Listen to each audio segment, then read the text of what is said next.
नमस्कार दोस्तों। स्वागत है आपके अपने YouTube चैनल स्पिरिचुअल लाइफ में। और मैं आपका दोस्त सतीश कहानियों की नई श्रृंखला के साथ। ये कहानी कुलदेवी धाम की कहानी एक नास्तिक लड़के की है जिसका नाम था राकेश। लेकिन उसे अपना यह नाम पसंद नहीं था, इसलिए वह अपना नाम रॉकी रख लिया था। वह अपने गांव से दूर एक शहर में एक डांसिंग क्लब में काम करता था और हमेशा रंग भरी जिंदगी जीने में मसरूफ रहता था। सुबह से शाम तक उसका जीवन नाच गाना और शराब में ही व्यतीत होता था। एक बार की बात है, वह अपने काम से कुछ दिनों के लिए दूर होना चाहता था। दरअसल वह शोर शराबे वाली जिंदगी से बोर होने लगा था और वह अपने जीवन में कुछ बदलाव ढूंढ रहा था। लेकिन उसके गांव के अलावा और कोई दूसरा स्थान नहीं था जहां वह जा सके। तभी रॉकी अपने दादाजी के बने गांव के घर में जाना तय करता है और कुछ दिन वहीं रहने का विचार बनाता है। दरअसल कुछ साल पहले रॉकी के माता पिता इस दुनिया से जा चुके थे और वह अनाथ हो चुका था। उसका आगे पीछे कोई भी नहीं था। गांव जाना भी उसे अच्छा नहीं लग रहा था, लेकिन मजबूरीवश वह गांव के सफर पर निकल जाता है। जैसे ही वह गांव की सीमा रेखा में पहुंचता है, उसकी नजर एक बरगद के पेड़ पर पड़ती है जिसके चारों तरफ लोगों का हुजूम लगा होता है और गांव के लोग बरगद के पेड़ को लाल कलर के चंदन से रंग रहे हैं। रॉकी को यह सब देखकर अजीब लगा। दरअसल वह इन सब मान्यताओं पर कोई यकीन नहीं करता था। उसे यह सब ढोंग लगता था। रॉकी गांव के अंदर अपने घर की ओर बढ़ जाता है और अपने घर पहुंचकर देखता है कि घर की हालत बहुत जर्जर हो चुकी है। लेकिन फिर भी वह रहने लायक तो था ही, इसलिए वह अंदर प्रवेश कर गया और साफ सफाई करके रहने लायक व्यवस्था बनाने में जुट गया। गांव में कुछ पड़ोसी इतने साल के बाद इस घर को खुलते देखते हैं तो उस लड़के से पूछ बैठते हैं, बेटा तुम कौन हो? तब वो अपना परिचय देता है और कहता है यह मेरे दादाजी का घर था। तभी वह अपने दादाजी का नाम बताता है। गांव के बुजुर्ग लोग उसे पहचान लेते हैं और कहते हैं बेटा कोई आवश्यकता हो तो हमें बताना और जब तक तुम्हें रहना है आराम से रहो। रॉकी भी मुस्कुराते हुए जवाब देता है जी जरूर। लेकिन रॉकी का ध्यान अभी भी उस बरगद पर अटका होता है। तभी रॉकी एक बुजुर्ग व्यक्ति के पास जाकर बरगद के पेड़ से जुड़ी हुई बातों को पूछता है। तो बुजुर्ग व्यक्ति बताते हैं कि वहाँ हमारी कुलदेवी हैं जिसकी पूजा हम हर महीने करते हैं और उन्हीं की वजह से इस गांव में खुशहाली बनी रहती है।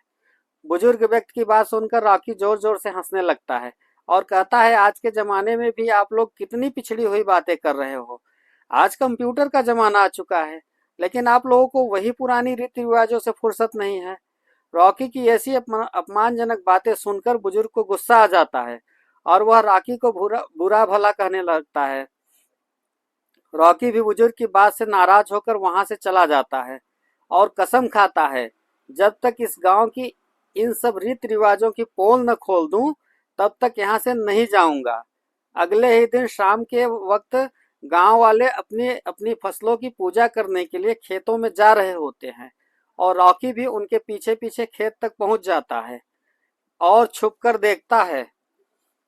काफी देर तक इंतजार करने के बाद गांव के लोग पूजा करके वापस चले जाते हैं, लेकिन रॉकी के दिमाग में विरोध का ज्वालामुखी फूट पड़ा था और वह अपनी बात को सच साबित करने के लिए कुछ भी करने को तैयार था।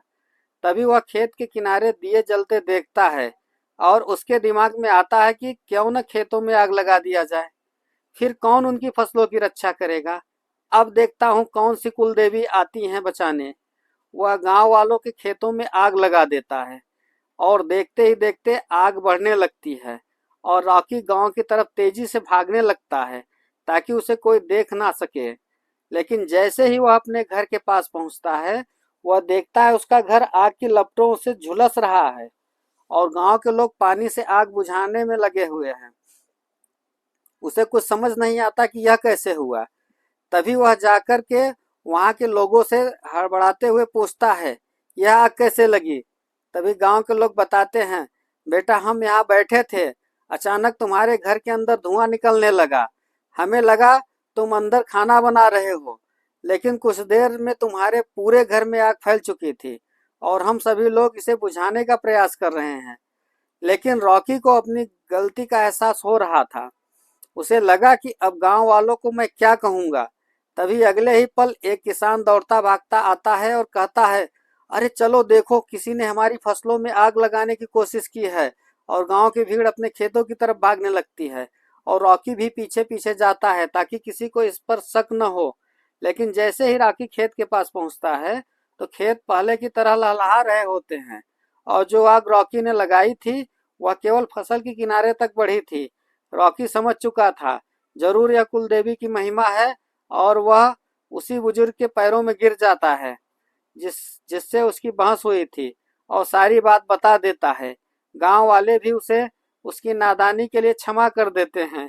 अगले ही दिन रॉकी कुलदेवी के उसी बरगद के वृक्ष के नीचे जाकर गांव की परंपरा के अनुसार पूजा करता है और हाथ जोड़कर कुलदेवी से अपने अच्छे भविष्य की कामना करता है, और इसी के साथ वह गांव को छोड़कर चला जाता है। लेकिन इस घटना ने एक नास्तिक व्यक्ति को आस्था से जोड़ दिया। यह कुलदेवी का ही प्रताप था। धन्यवाद मित्रों।